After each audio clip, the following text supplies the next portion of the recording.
Sa araw ng mga puso, lahat abala. Abala ang mga tao at syempre yung mga negosyo. At bilang restaurant ang negosyo natin, hindi tayo papatalo. This year, nag-decide kami na gawing special din ang setup natin. Lahat ng table, lalagyan natin ng tablecloth para maging fine dining naman yung feels. Ginawa natin kakaiba yung ambience natin para naman bagay na bagay sa Feb 14. Yung kahit paano gawin nating romantic man lang yung setup natin. At nang sa ganon, hindi makalimutan ng mga magda-dine-in sa atin ngayon. First time namin gagawin to, kaya hindi namin alam kung magugustuhan ba ng mga tao. Pero kung ako, magda-dine-in ako sa ganito, aba syempre matutuwa ako, 'di ba? Tignan nyo naman, may fresh petals pa, guys. At naglagay na rin tayo ng mga artificial na candlelight. Sipin nyo naman, di ba? Tapos smooth music lang. At syempre, masarap na pagkain na hatid sa atin ng Samgyupin Things. At syempre, ang ine-expect natin, baka naman mawirduhan sila sa setup natin. Dahil hindi nga to usual na ginagawa natin. At syempre, sa lugar na to sa San Andres.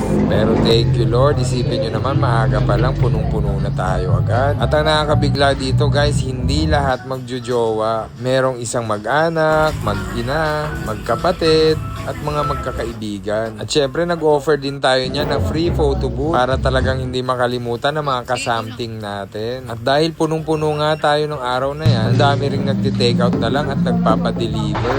At sabi nila, sayang, hindi nga nila may experience yung setup namin. At eto na nga, isang buong pamilya sila talaga. Nakita nila yung setup natin at niyaya ang buong pamilya. Nakakatuwa lang na na-appreciate nila yung effort natin. Kaya kahit pagod na pagod kami, punong-puno pa rin yung puso namin. At masigla kaming uuwi. Thank you, guys!